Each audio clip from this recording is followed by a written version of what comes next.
J.R.R. Tolkien's The Lord of the Rings is a cornerstone of fantasy literature, weaving a rich tapestry of lore, characters, and themes that have captivated readers for decades. Among its most iconic and terrifying creations are the Nazgûl, the Ringwraiths, once great kings of men corrupted by the power of Sauron's Rings of Power. In Peter Jackson's cinematic adaptation of The Lord of the Rings, 2001 to 2003, the Nazgûl are brought to life with a blend of practical effects, digital wizardry, and creative liberties that both honor Tolkien's vision and adapt it for the visual medium. This comprehensive exploration delves into how the Nazgûl were changed in the movies compared to the books, analyzing their portrayal, characteristics, narrative roles, and the artistic decisions that shaped their cinematic presence. Spanning approximately 8,000 words, this story traces their transformation, offering a detailed comparison while celebrating their enduring impact. To understand the changes made in the films, we must first establish the Nazgûl's depiction in Tolkien's The Lord of the Rings. The Nazgûl, also known as the Ringwraiths or the Nine, were once mortal men, great kings, warriors, and sorcerers who were given rings of power by Sauron. These rings, imbued with his dark will, gradually enslaved their bearers, transforming them into wraiths bound to Sauron's service. By the time of The Lord of the Rings, set in the Third Age of Middle-earth, the Nazgûl are spectral beings, neither fully living nor dead, existing in a liminal state sustained by Sauron's power and their own rings. The Nazgûl are invisible to mortal eyes under normal circumstances, their forms faded into the unseen world, a spiritual plane accessible to those who wield great power, e.g., elves like Glorfindel or those wearing the One Ring. They wear black cloaks to give shape to their presence in the physical world. Their presence instills unnatural fear, a supernatural dread that affects both people and animals. This black breath can cause despair, unconsciousness, or even death in severe cases. They are not invincible but are difficult to destroy, as their existence is tied to Sauron and the One Ring. They can be harmed by specific means, such as fire, blessed weapons, e.g., the Barrowblades, or powerful beings like Gandalf. The Nazgûl rely on senses beyond mortal sight.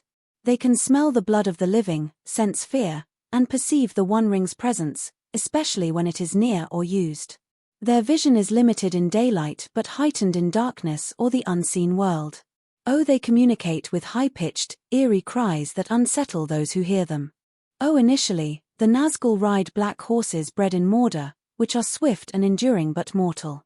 After their horses are lost in the flood at the ford of Bruinen, they are given winged steeds, fell beasts, by Sauron, enhancing their speed and terror from the air. The Nazgûl serve as Sauron's most loyal and fearsome servants, tasked with hunting the One Ring and enforcing his will.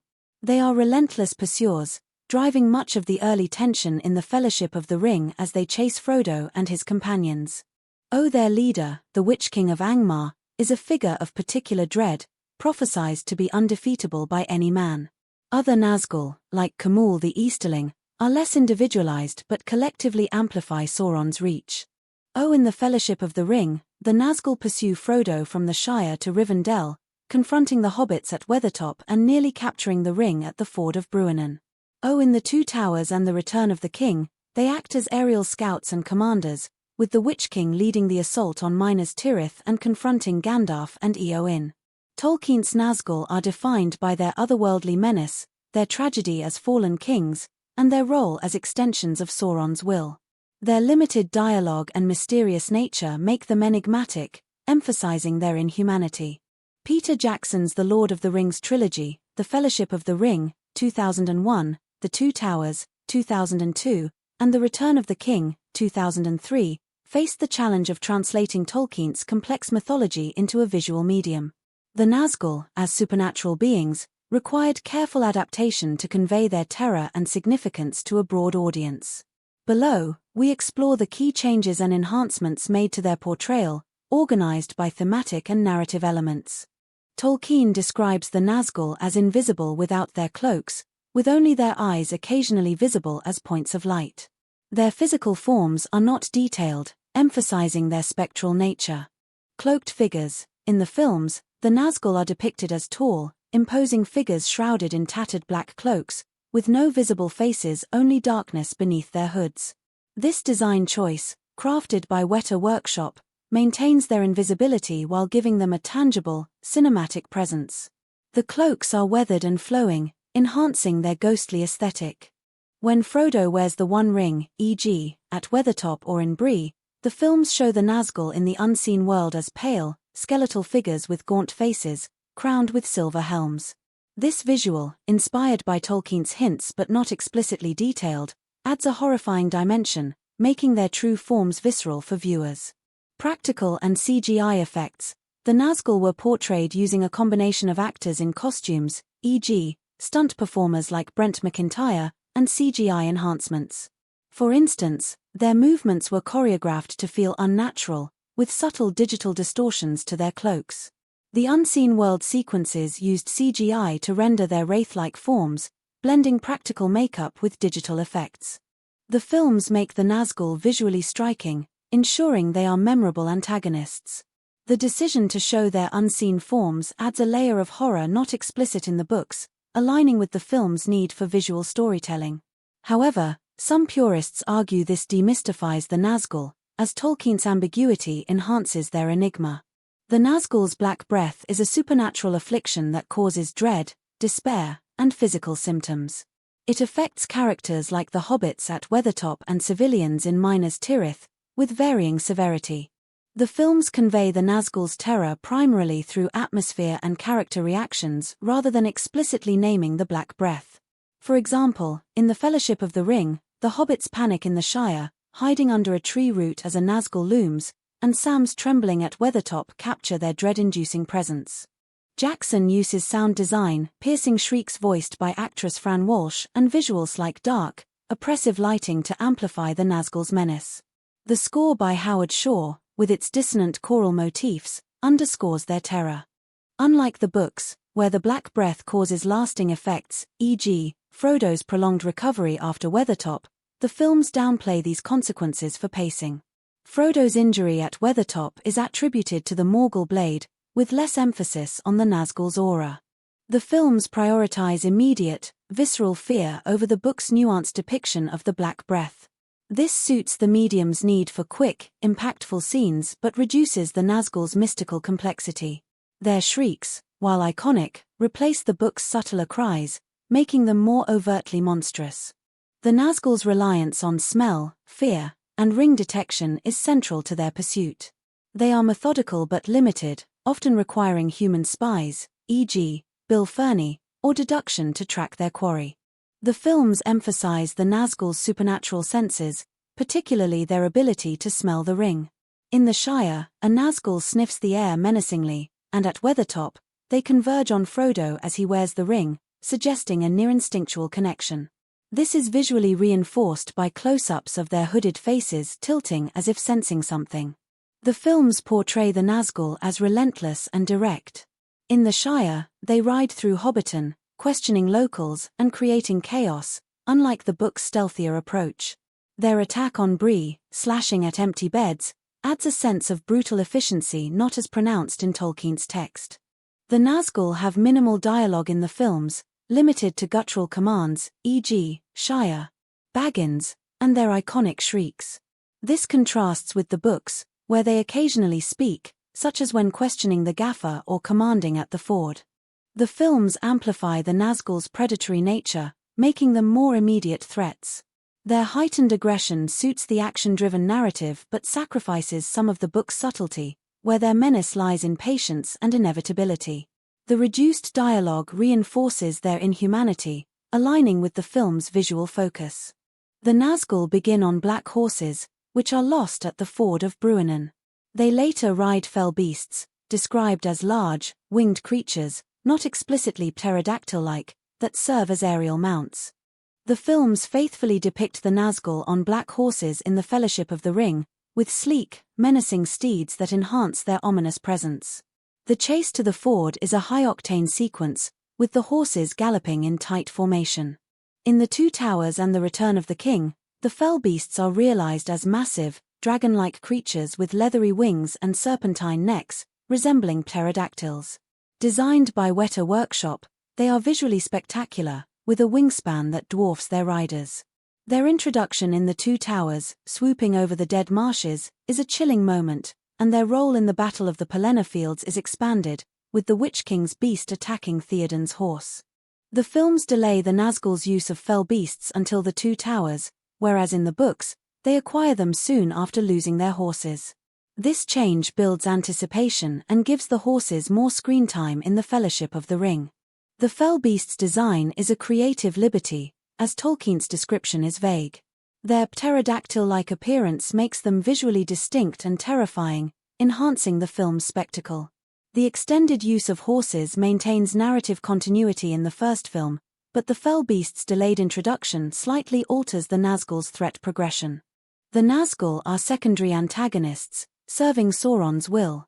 Their pursuit of Frodo drives the Fellowship of the Ring, while their later roles as scouts and commanders highlight their versatility. The Witch King's confrontation with Eowyn is a climactic moment, fulfilling the prophecy. The Shire scenes are expanded, with the Nazgûl actively terrorizing hobbits, adding urgency. The tree root hiding scene, absent from the books, is a standout moment of suspense. At Weathertop, the Nazgûl's attack is more choreographed, with 5 Ringwraiths encircling the hobbits. Aragorn's defense is heroic, but the Nazgûl's retreat after Frodo's stabbing feels abrupt compared to the book's implication of fire and divine intervention, via Glorfindel's lingering presence. The Ford of Bruinen Chase is a cinematic triumph, with Arwen, replacing Glorfindel, summoning the flood.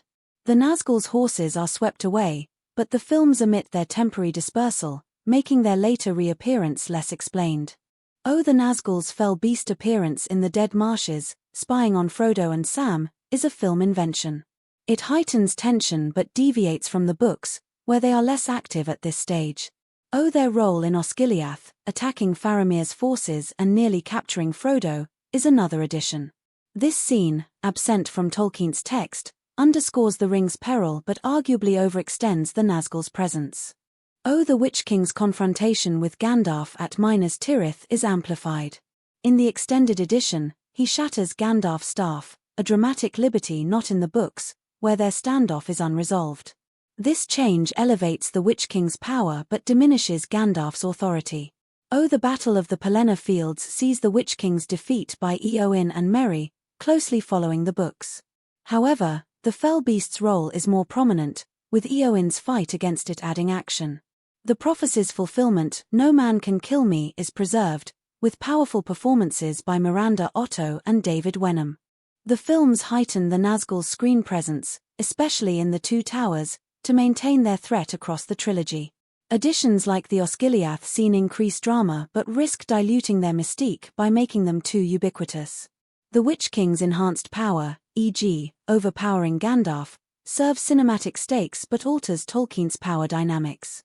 The core narrative, pursuit, terror, and the Witch King's fall remains intact, adapted for visual impact.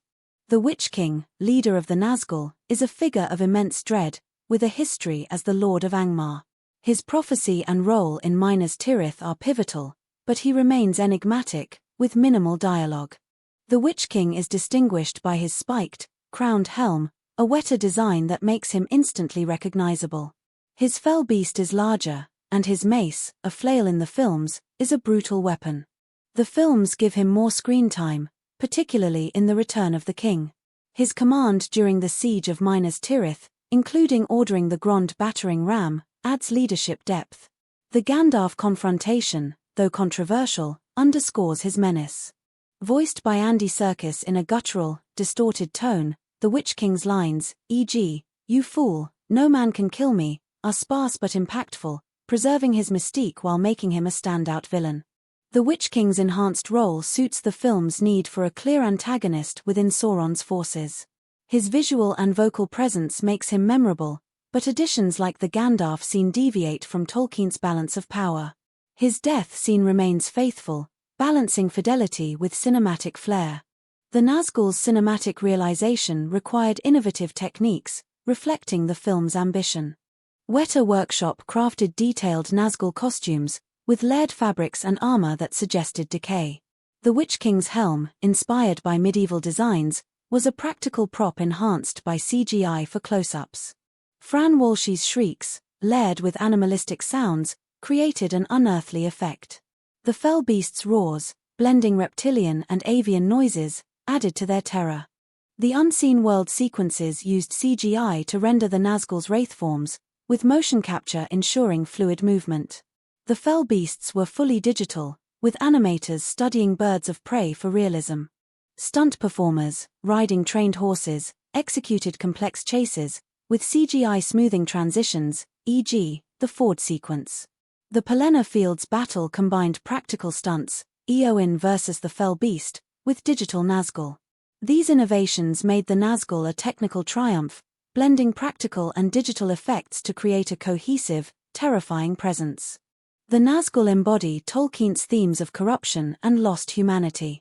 Their fall from kings to wraiths reflects the seductive danger of power, a cautionary tale tied to the One Ring. The films retain this theme but emphasize spectacle and horror. The Nazgûl's tragic backstory is less explored, with their menace foregrounded. Scenes like Frodo's temptation to surrender the ring at Osgiliath tie them to the broader narrative of resistance against corruption.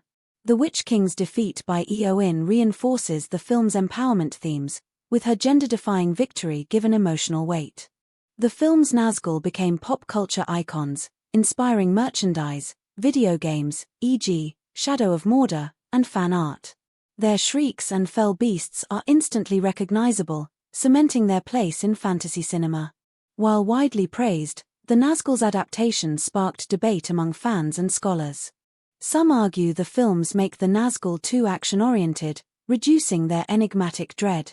The Osgiliath scene, for instance, feels like a plot device to raise stakes.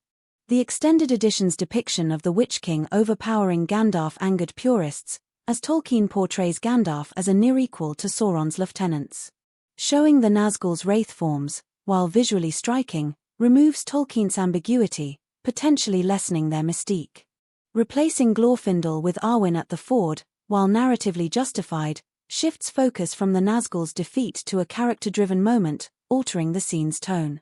Despite these criticisms, the Nazgûl's cinematic portrayal is lauded for its creativity and impact, balancing fidelity with adaptation demands. The Nazgûl in Peter Jackson's The Lord of the Rings films are a masterful adaptation of Tolkien's creation, transformed to suit the visual and narrative demands of cinema. Their visual design, from tattered cloaks to skeletal unseen forms, captures their terror while making them iconic.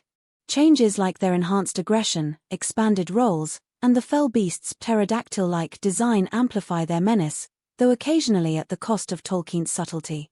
The Witch King's prominence, technical innovations, and cultural impact underscore the film's success in reimagining the Nazgûl for a new audience.